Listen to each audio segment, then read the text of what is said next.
Going on, guys? Just getting in from a long day today. Get this bag off me. Um, just kind of running through some more thoughts and things for the day. Um, I did have an idea in mind for a series, so I guess I'll probably break it down by each position group. Nothing crazy, but I wanted to run through, I guess, training camp expectations or kind of that outlook I would imagine for each position. So if we just take it top down and we go with quarterbacks, um, it's kind of interesting. I guess if we do it from a team perspective as a whole, we've kind of hit our first speed bump uh, or, adversity that we're going to face before the season even starts. Again, condolences to Greg Knapp and his family. We did lose him for the season.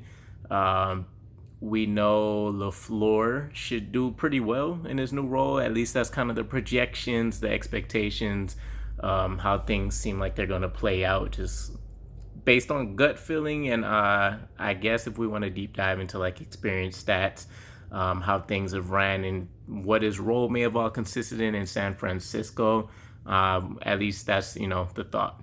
Um, but that does play a direct role in the quarterback situation. So if we start off with Zach Wilson, I think it's pretty.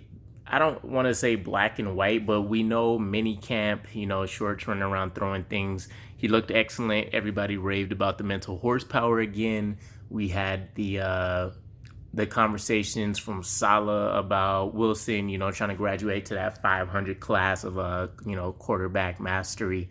And this is all just in his rookie season. Now, obviously, there's a bit of, kind of overgushing praise. Even if we take it with a grain of salt, though, you have to kind of expect, even if it wasn't lights out, he did more than enough for people to feel extremely comfortable with us taking him at number 2, as well as what we expect from him out of his rookie season. Now, taking Greg Knapp out of this equation of him essentially being like the veteran quarterback guru, unless we know what the adjustments and the plan are to potentially make up for that huge void and absence now that's going to be Greg Knapp's wealth of experience.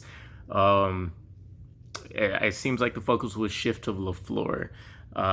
In terms of how that might affect Wilson, I think the loss in Knapp is going to impact him just from a game point experience, breaking down video.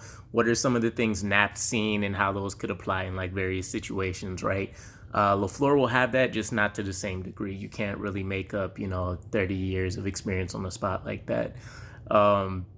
As far as specifically for Wilson otherwise, I guess the expectations training camp wise would just be to see how does he continue to pick up the defense. You have to imagine we're going to throw more things at him. I know they said they kind of opened up things in minicamp and all that, but live rushes coming at him now. We're going to have, either some more exotic blitzes or even if it's just straight up, rushing the passer. We're going to have that real game time kind of feel action. And I know I've seen some reports. I've heard some things, seen some beats, Jets beats writer reporters where they're saying, it wasn't exactly vanilla practices in minicamp either. They were definitely simulating a lot of game-like experiences. So I think that will be important. I just want to kind of continue to see that trend. Not exactly, effusive praise all throughout training camp, but I guess like the peak points for me is seeing what those joint practices really result and look like. So Packers and the Eagles are on the schedule for us for that. So Jordan Love, potentially Aaron Rodgers, and then with the Eagles, I guess we'll be seeing Jalen Hurts and kind of see what happens with like the Nick Foles situation and all that kind of stuff. So super interesting, I guess, just for his outlook is the overall thought process right now. Just as much as I'm interested in Zach Wilson and how that whole scenario plays out, though, I'm thinking it'll be just as critical to see what officially will happen with the backup quarterback spot. Now, I think we were in a position where the front office really was comfortable, maybe playing out 1-2 preseason games, seeing what happens between Mike White and James Morgan. Kind of hearing some of the things that about James Morgan when we originally drafted him. We know he was kind of ahead of the game in terms of pro style offenses being run. Obviously, there were, he wasn't a first round pick for a reason, so there were some things that needed to develop, processing quicker. He doesn't have the overwhelming arm talents and stuff that Zach Wilson has. Maybe not as creative, or at least not delivering as many creative plays as Zach Wilson and some of the others. But I think it is going to be critical to see how that will play out. I personally don't mind if they play it out the entire preseason. I would be really comfortable taking advantage of that salary cap saving still, and having a James Morgan or a Mike White.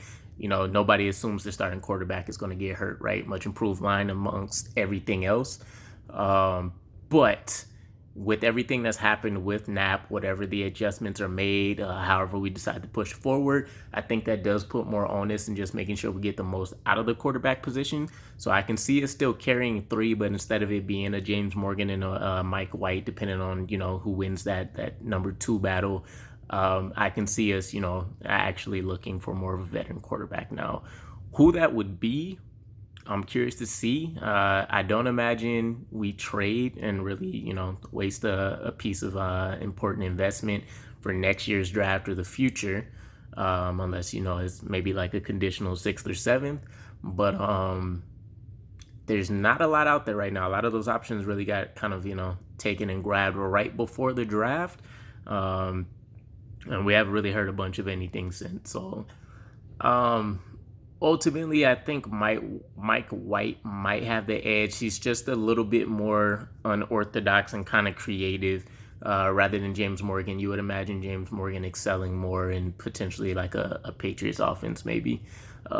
Something a little bit more classical, but still can, pull out a little bit of whatever athleticism he can offer on rollouts and things like that. So, Patriots, maybe like in Indianapolis offense. But with that said, I think the arrow is definitely still pointing up in pretty much every position, but specifically for the quarterbacks.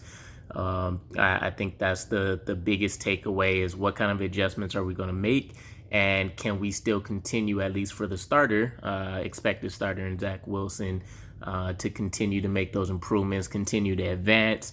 I'm hearing how cerebral he is. We know how Peyton Manning was, not to say he'll have any kind of season like the rookie one he had, but plenty of mistakes. He learned from them rapidly. So,